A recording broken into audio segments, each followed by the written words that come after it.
اللہ یقین والوں کے لیے راستے بناتا ہے، اور جانتے ہو یقین والے کیسے ہوتے ہیں کہ جب ان کی دعائیں بھی ان کے مخالف ہو جائیں تو وہ تب بھی اللہ سے مانگنا نہیں چھوڑتے۔ جب ان کی ساری دنیا ان کی آنکھوں کے سامنے بکھرتی ہوئی دکھائی دے رہی ہوتی ہے، وہ تب بھی آسمان کی جانب دیکھ کر کہتے ہیں ہمیں پتہ ہے تو ہمیں تھام لے گا۔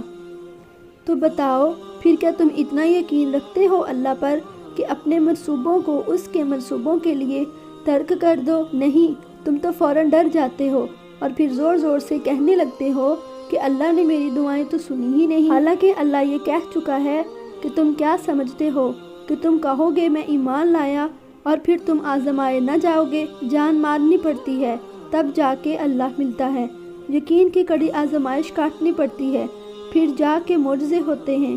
تو پھر یقین رکھو، ایسا یقین کہ اگر اللہ تمہیں دائیں جانب چلنے کا کہہ دے تو تم چل دو، یہ جانتے ہوئے بھی کہ تمہاری چاہ بائیں جانب ہے۔ پھر دیکھو کیسے اللہ بائیں کو بھی دائیں طرف لے آتا ہے اور تمہیں اس راستے سے اپنی قدرت دکھائے گا جہاں سے تمہیں کچھ بھی ملنے کی امید تک نہ تھی۔ تو پھر پکڑ لو اپنے رب کی رسی کو مضبوطی کے ساتھ، اور جانتے ہو اللہ پاک کی رسی کون سی ہے؟ اللہ پاک کی رسی قرآن ہے۔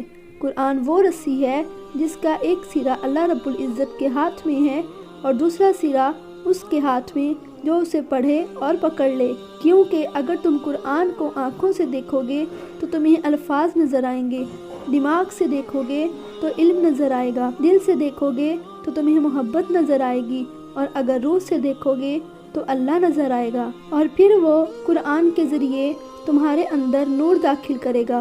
بے شک وہ خدائے واحد اپنے نور سے جس کو چاہتا ہے سیدھی راہ دکھاتا ہے۔ پھر وہ تمہارا دل ایسے ایمانی دل سے جوڑتا ہے جو اللہ کی خاطر جڑتا ہے، کیونکہ ایسے ایمانی رشتے دل سے دل کے ہوتے ہیں جو اللہ کے حکم سے جڑتے ہیں۔